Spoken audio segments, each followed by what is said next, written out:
well, this is like a sort of solution of the model. These distributions are only for illustrative purposes, okay? So don't think that everything relies on this chi-square type distribution. But imagine that we have this space of banks. Better banks are these ones, and entrepreneurs. Larger scale entrepreneurs are the best ones, right? So these are the distribution of talent for both types.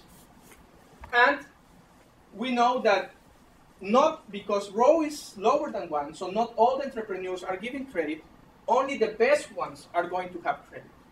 So this line, which not necessarily is a straight line, it's just, I just assume it's straight, but it can be curved.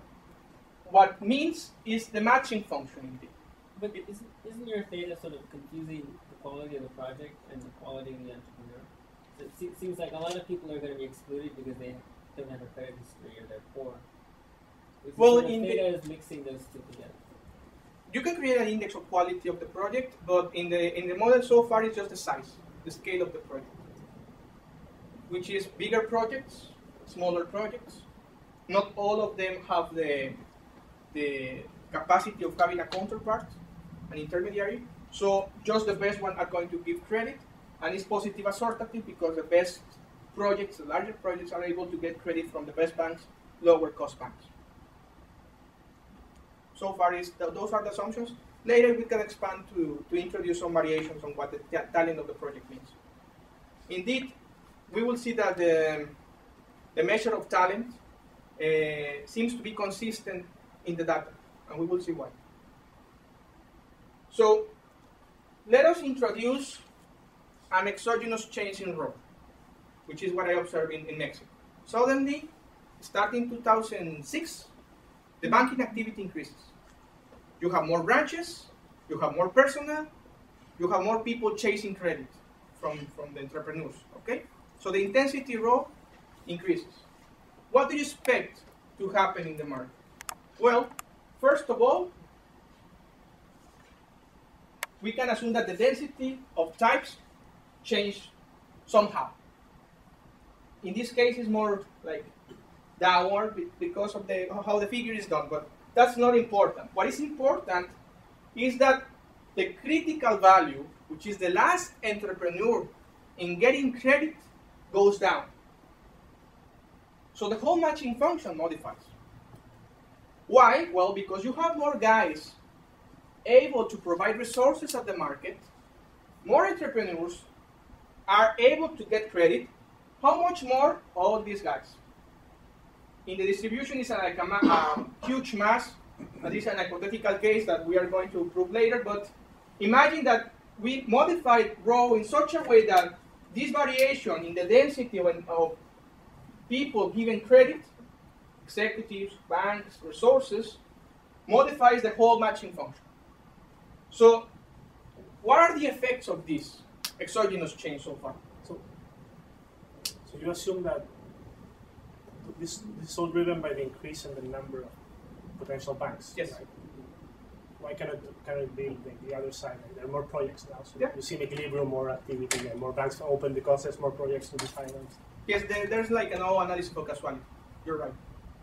The demand for projects increases, so more banks open because of more demand for projects, not because more banks are available. That's because. That's why I try to like normalize by percentage of GDP. It's like a measure of, okay, the GDP is increasing, but the activity of the bank as percentage of GDP is increasing too. So it's more than the demand is requiring, sort of measure. No, it could just be that like firms are small firms are pro-cyclical, so you get increase in GDP, and more firms use this as a growth period in Mexico. Right? Mm-hmm. So well, it's like a very small growth period. You get more firms opening, and so there are more banks as a response. There will be more firms. So clearly, it has to be like the banking expanding, and that leading to more credit to firms. But maybe there's more firms and more projects to be financed, and that's why banks. Okay. Causality would be the other way. Yes, I will analyze what are the effects of that. But well, then for purpose of the presentation, assume that this rho is just an increase in this one. So this is like the picture of what is going on in the model. And now what is happening? Well, this increase in rho has two sorts of effects, extensive and intensive margin. The extensive margin is we observe higher number of contracts, obviously, more credit available, more people are able to get credit. The lower critical value, who is the last guy having credit at the market, is a before low type who was out the market. So we have a whole new entrance in the observed market.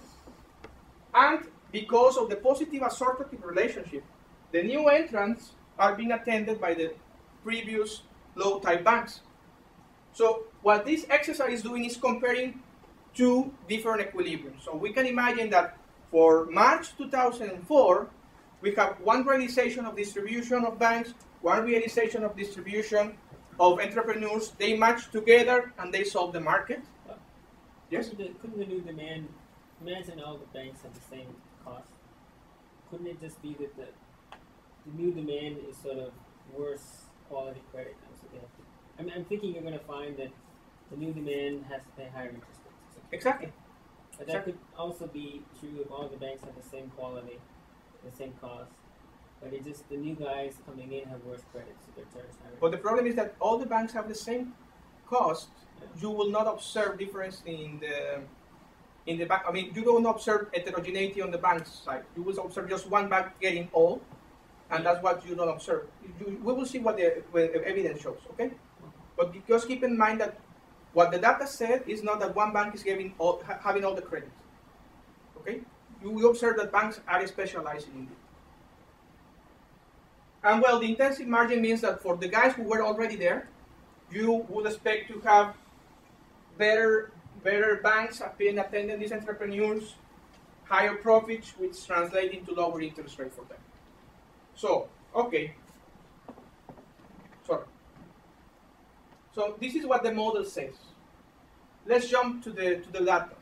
And okay, now we know what we would expect from a model with a very simple framework.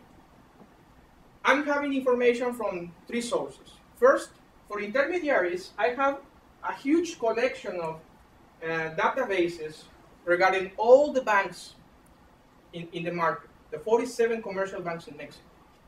And I was able to collect nearly 1,400 variables regarding the financial statement of the banks, the balance accounts of the bank, number of branches, personnel, and accounts by locality, which controls somehow for heterogeneity in the regions, the capital requirements, the returns on asset equity and capital rising cost, which maybe has to do with more close related, the ability of the bank to extract resources, and some measures of the technology the bank has in the market, which is the number of ATMs, credit cards, etc.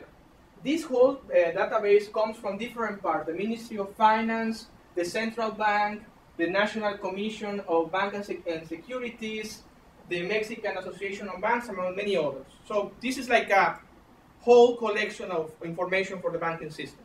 But that's just for the intermediaries. For the firms, I have another source of information which is collected by the Ministry of Economy.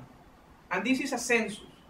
So the government suggested that all the firms in Mexico should be registered in this census for facilitating the capacity of firms for exporting and importing and being able to get support from the Mexican government.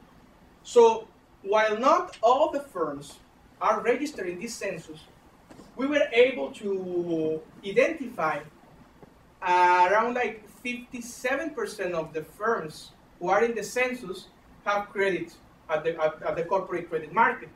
So this census maybe is not integrating the very, very low firms because it's a brand new census, but is able to capture a lot of information for the branches and firms who are already registered.